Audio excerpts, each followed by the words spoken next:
Hey everyone, this is Steve Pixler again, back on this series journey, navigating safely out of religious tradition. Now, I've introduced this topic with 4 initial videos that we've uploaded, and now we're going to be adding videos here and there based on kind of just different topics, different ideas that we've encountered as we've walked our way through this journey. I also want to invite you, if you want to, let us know a question you have or a comment you have or some area you would like to see covered, maybe a topic you would like to see discussed. There may be aspects of your journey that are unique to you that even though they might not be the same as ours, yet maybe there are some principles, some basic things we've experienced that could be helpful. So feel free to comment or reach out and let us know if you have any suggestions on topics or questions that you want to go through. I want to talk about something that's very significant in this whole process, and I'm just going to call it death with honor. There is a way to die honorably. There is a way to die dishonorably. And in this whole process of walking through transition, particularly our experience of coming out of the Oneness Pentecostal movement, as I described in a previous video, it is very much death. It's not just like death, it is a death. It is a form of death. You're dying to your old identity, you're dying to your sense of self, your sense of self-worth, your significance. And it's not just people like myself who were pastors or teachers or spoke at conferences and different things like that. It's your average member in our experience from the Oneness Pentecostal movement is so trained to believe that Oneness Pentecostals are God's people, that Oneness Pentecostals have a unique experience, kind of a monopoly on truth, and you're trained that you're God's special people. You are different than all the other professing Christians in your community. You have the truth. There's something special about you. You're favored. You have to live a lifestyle that's very different and maybe even in some cases a bit of a burden to people. It may be particularly the women who carry the weight of it. And yet you're trained to believe that it's worth it because you're so special. You're so unique to God. When you begin to move out of that environment, and speaking specifically to our experiences, Oneness Pentecostals, when you begin to move out of that environment and you begin to kind of melt into the larger Christian world, particularly if you leave the Oneness Pentecostal movement and go into a non-denominational church. When you begin to look around you and you begin to believe that everyone else actually is saved, I used to say, people would say, you're leaving the truth because you want the world. And I would say, I don't want the world, I want the church. I want what God's doing in the world. I want the big picture church. I don't want to reject my fellow brothers and sisters if they are truly saved. I don't want to believe they're not saved. I want to know the truth about this. And so I can remember stepping out into the larger Christian world and suddenly feeling very small, feeling like we were so special before. We were God's unique people. We were one of a kind. We alone had the truth. And now all of a sudden, you see how big God's work really is. And it can really, sort of like a child that's a teenager that's really been significant in their high school, and then they go to college and they're a nobody. They're swallowed up in this huge university going from a few hundred students to thousands, maybe 30, 40, 50, 60,000 students, and suddenly no one knows who they are. It can really throw their psychological equilibrium off. And so that's exactly what happens when you step out of the Pentecostal world. You go from attending these conferences where you are, I'm so proud to be apostolic, I'm so proud to be apostolic, and you're just whipped up into this frenzy of how special you are, and you are the people of God, and God's hand is on you, and you have the truth, and then all of a sudden you realize that, or as may not be all of a sudden, but through the process you begin to realize that God's work is much bigger than just what He's doing among Oneness Pentecostals. And He is at work among Oneness Pentecostals, and I'm not by any means saying that God's not with them, God's not in them, God's not working through them. I believe He is. I believe He's leading people at whatever rate they're willing to move forward. God is so kind and so good. But now you step into this non-denominational world and you suddenly feel like a little fish that was huge in your small tank, and now suddenly you're thrown into the ocean, and it's just so vast. So what happens to you at that point is psychologically you really begin to lose your balance. You begin to feel lost, alone, and very afraid. That process of going through that is really a form of psychological death. You do have to die to your old self. So let me go back to this. This is not just true for people like myself whose ego was huge and very bound up in my significance in the movement. Even if you're just a member of a local church attending in some small town somewhere, you have been trained to believe that you have the truth. You alone know what God is doing in the world. Everyone else needs the truth, and your goal is to try to help other nominal Christians, professing Christians, to actually come into the truth. When you step out of that and you step out of that mindset, it really leaves you adrift psychologically and mentally, spiritually. So what happens to you then is there is this death to the old self. So I want you to get that. There is actually a real process that you go through that really is very much like dying. But then as you begin to walk through that process and you begin to react to that, it's very painful, and you begin to respond to the pain that you're feeling. And it's very tempting at this point to have a backlash effect in your spirit where you truly begin to resent the people that are now dismissing you, the people who are now, if they're even being kind at all, it's kind of with pity. They're looking down and you're like, oh, I can't believe what he's done. He's left the truth. And you begin to resent that pity, and you begin to feel irritated by all of that. The tendency is to lash out at the movement, to lash out at the people that you were a part of. They really can hurt your feelings really bad. And so it's very real. It's a real process. And if you're going through it right now, you know exactly what I'm talking about. So for me, I felt like the Lord, as He began to lead me through this process, He took me into a whole new way of thinking about relationships that I had not considered before, at least not to this extent. I read a book called Culture of Honor by Danny Silk. And then I started reading other books. John Bevere has a book on honor, and there were several other books that I began to read about honor. And the Lord began to teach me that never is it more important to show honor than when you want to show dishonor. It's easy to show honor when it's easy. But when you feel that pressure to dishonor, that pressure to criticize and to attack, never is it more urgent that you be honoring than when you feel the temptation to dishonor. So how do you honor while still being honest? And boy, that was the challenge for me. How do I honor while still being honest? I have to confront and process the reality that I don't believe that Oneness Pentecostal doctrine is true. I don't believe it's true that they have the truth and everyone else is lost. I didn't believe it anymore. And when I came to that place of not believing it, I had to be honest with that. Even now, as I'm making some of these videos, I'm still really balancing that seesaw of honesty and honor. I want to be very truthful about what I'm saying, while at the same time, I do not want to be insulting. I don't want to go on the attack. I have no desire to get into a bunch of debates about doctrine. There's plenty of other arenas where that's being done.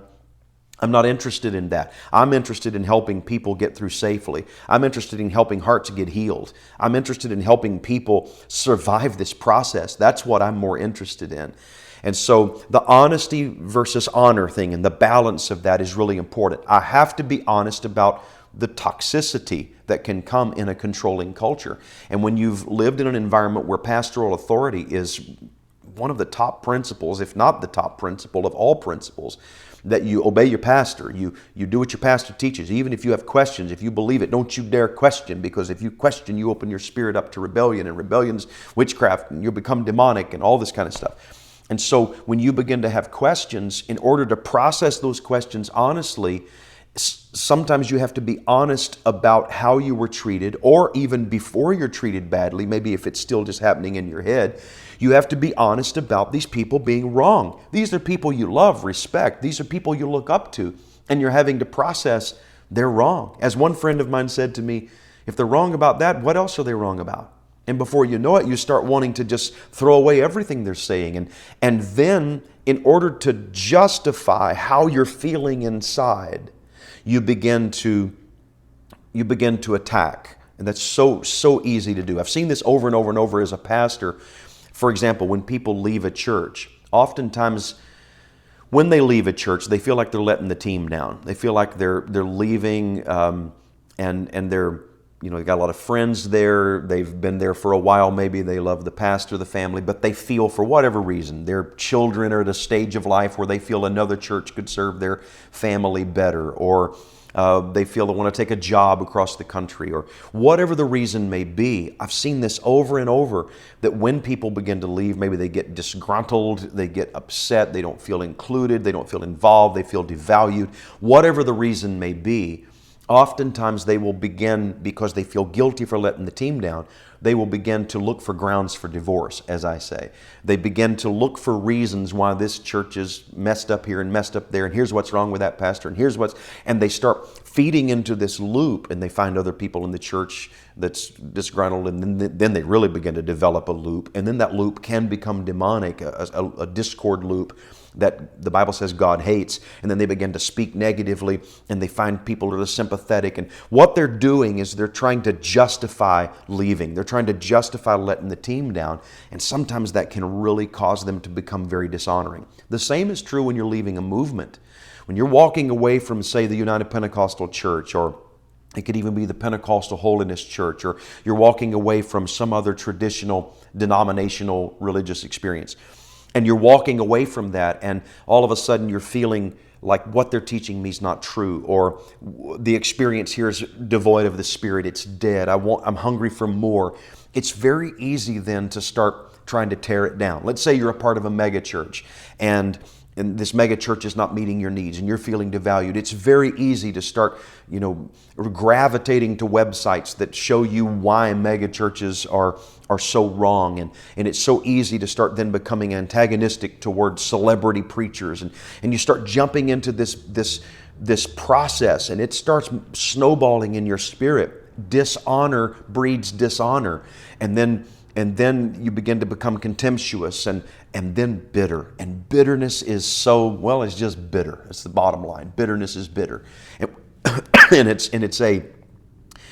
Bitterness is an acid. It eats you up from the inside out.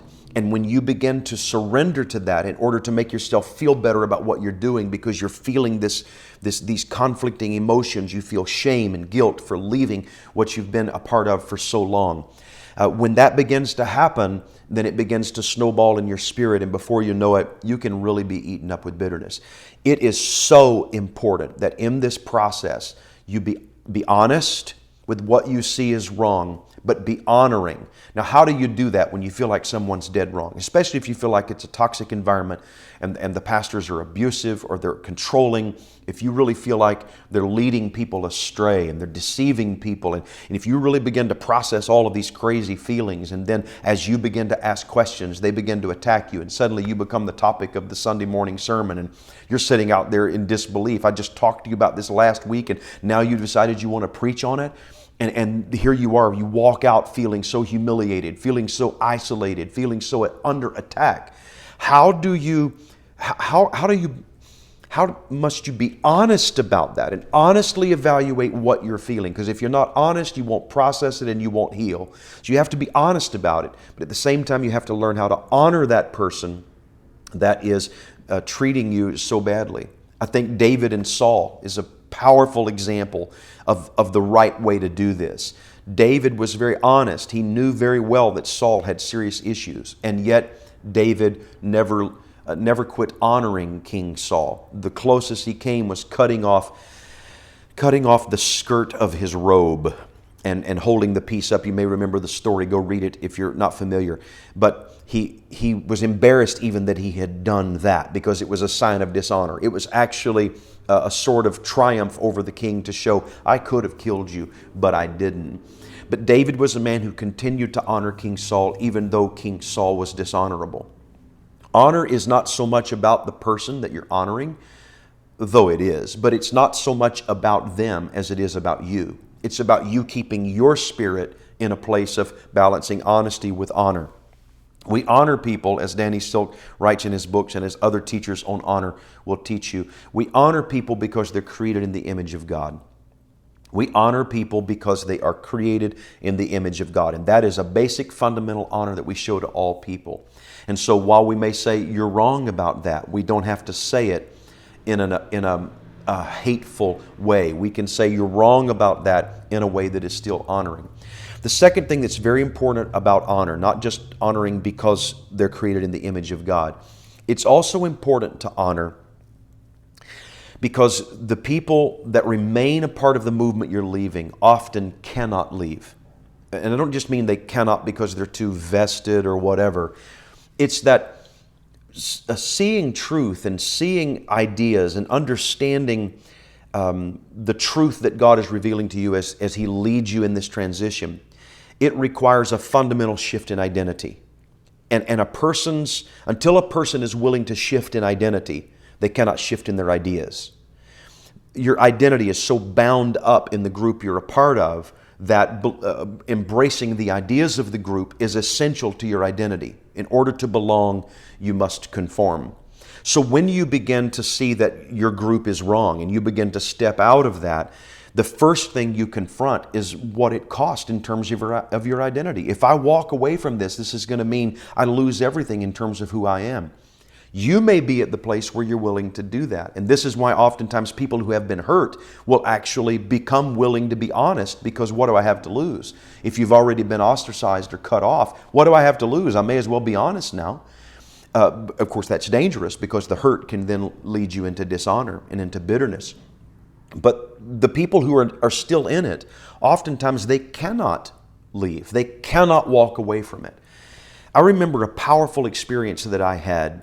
My father, who was the founder of the church I was leading, when we started into our transition, we kind of went over the cliff in 2014. And I had the conversation with my dad, telling him where I was at, that I didn't believe the basic doctrines anymore, and I didn't believe the standards were true. And we went through we had this long conversation, he and my mom at his house, and it was a very difficult conversation. Although my dad was very measured, very level, he never got angry, he never lost his cool, there were no harsh words between us, nothing like that. But it was just a very difficult conversation.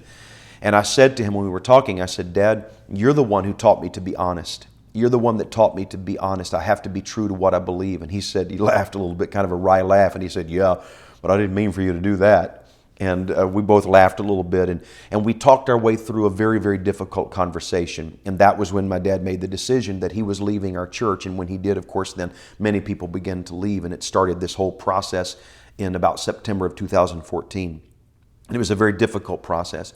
For about 6 months or so, my dad and I didn't really speak. It's not that we wouldn't speak to each other. It's just we weren't going to church together anymore. We were both very hurt. My dad, of course, felt very betrayed. He felt that I had let him down.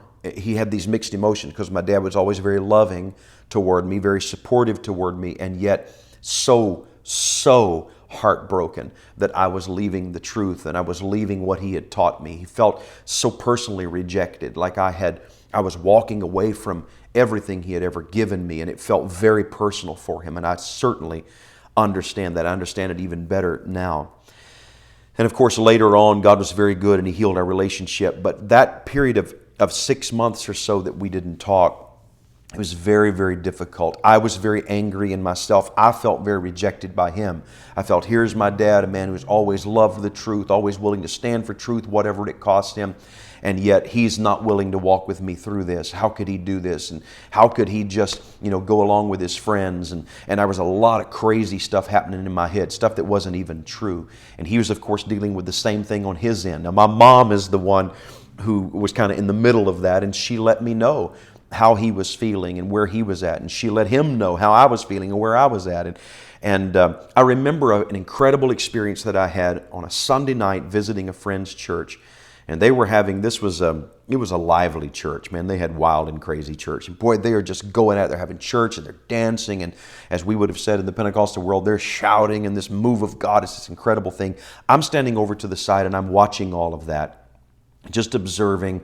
I was raised in that environment. So that environment is it's nostalgic for me. It pushes all my buttons. I love it. I enjoy the high praise, all of that sort of thing. And so I'm standing there watching all of that about 6 months into this semi-estrangement from my dad. And a man came over to me. I'd been watching him. He was kind of freaky. He was kind of doing this dance thing out across the front of the church, and man, he just had this whole thing going on. And I was watching him kind of laughing a little bit, not laughing at him, just he was enjoying the attention, to be honest. And so I was watching all of that, and then a little bit, man, he just stands up, kind of straightens himself up. He's in this really bright, flashy suit, and he comes walking over to me and he says, "I have a word from the Lord for you." And I'm like, oh no, what does this mean? Is he going to try to drag me out here and get me to do the slide with him or something? So boy, I was already armed and dangerous. I was prepared to resist any attempt he would make to try to pull me into that. But he didn't try that. He started doing this thing kind of like up and down my body. His hands were like going up and down my body, like in front of me. And he started prophesying over me. And he said, the work you are doing, your father, your biological father, could not do it. He kept saying biological father. The work you are doing, your father could not do it. He could not do it. He could not do it. And then he said, you must forgive your father. You must forgive your biological father. You must forgive your father. Well, I'm standing there watching him thinking, does he know me? Does he know my story? Does he know about the situation with me and my dad? What does he know? I'd never met this guy before, never seen him before. And then he said, third thing he said was, your prosperity, your soul prosperity, your prosperity's coming from your soul prosperity. Your prosperity's coming from your soul prosperity. He just kept prophesying this stuff.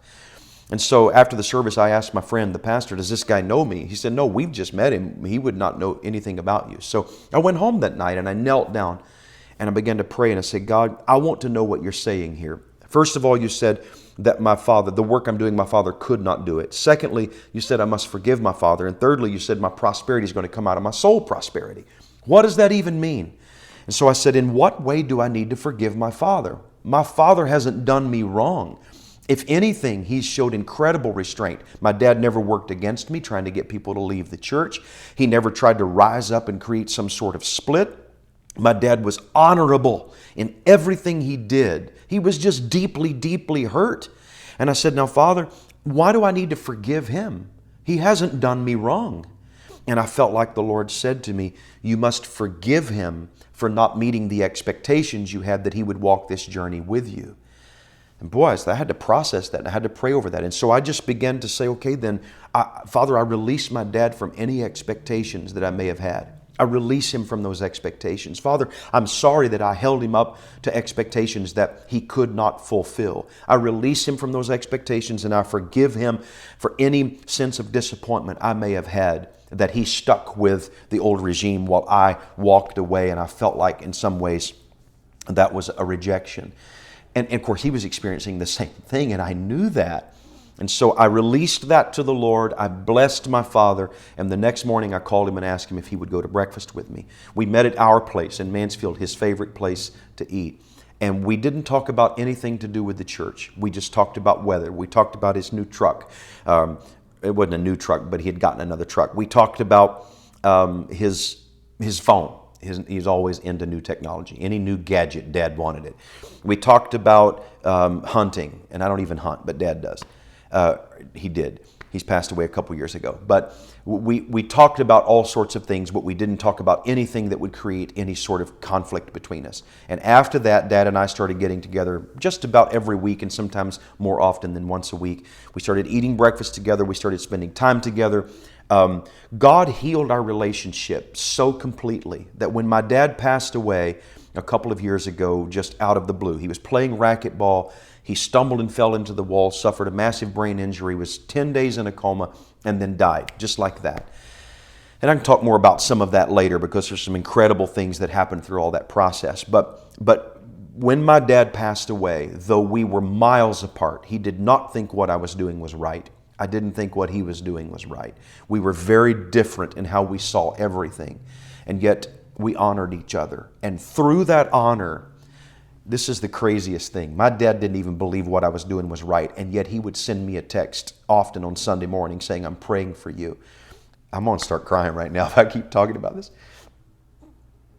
But he would say, I'm praying for you, and I bless you, And I can't even imagine that he was even able to do that, because he did believe what I was doing was right. And yet he honored me. And I honored him. And through that process, we found a healing. Now, we're both going to stand before God someday, and we're going to find out who was right and who was wrong. Maybe we were both a little bit right, both a little bit wrong. I don't know. All I know is I'm trying to live out what I believe is true before God with an honest conscience, which my dad taught me to do. But I know that we're going to stand before God someday, and we're going to give an account for all of this stuff. But the main thing is honor, the culture of honor, and developing that honor with one another. I want to encourage you. I want to release you. I want to empower you. I want to authorize you through the prophetic word of God and the power of His word right now. I want to authorize you and empower you to live with honor. You don't have to live your life trying to tear people down. The people that you're walking away from, they often cannot go with you. Give them time. They may never come with you. Leave them in God's hands and don't judge them. Don't judge them. And some of them, they're doing things you think are really wrong, toxic, controlling, poisonous, whatever it may be. Leave them in the hands of God and simply show honor. Be honest. Tell the truth. If something's wrong, call it out as wrong. But don't get personal. Don't start attacking people. So anyway, I felt like the Holy Spirit wanted me to share this, and I'm sorry for busting up a little bit talking about my dad. I miss him so much, and he means so much to me, and it's a very, very challenging process to walk through all of this. But I just want to speak life into you, and I want to tell you that you can do this with honor. You can do it with integrity. You don't have to become a murderer. You don't have to be brutal and try to destroy people to defend yourself. You don't need to vindicate yourself. Boy, that's another powerful thing that the Lord taught me. He said, don't try to vindicate yourself. You are not in the business of vindicating yourself. That's what Satan tried to get Jesus to do in the wilderness. Prove you're the Son of God by turning stones to bread. And the Lord said to me, you don't have anything to prove. I'll talk more about that another time, self-vindication. But you don't have anything to prove. You don't have to vindicate yourself. Quit trying to turn stones to bread to prove who you are. What God says about you is what proves who you are. This is my beloved Son in whom I'm well pleased. That's all you need to know. I don't have to prove who I am. And so you don't have to vindicate yourself. You don't have to show how wrong everyone else is. Leave all of that in the hands of God. One of the crazy things about vindication is vindication most likely will not come till you no longer care whether or not you get it. Once you get to that point, like where I am right now, I don't care if I'm vindicated or not. And I don't need to be vindicated. And so maybe vindication will come. Who knows? But it doesn't matter to me. It's not what I'm after anymore. I remember when I was. I remember when that was the big deal. I wanted everybody to know I was right. And it burned my hide that people who were so unethical and so hypocritical and people that I knew didn't live what they said they preached were being lifted up by the very group that had blacklisted me for much less. And oh, that would make me so mad. And I would be like, I can't believe they're getting by with that. I wanted to call names and I wanted to expose hypocrites because I was involved enough in the movement. I knew a lot of the crap behind the scenes.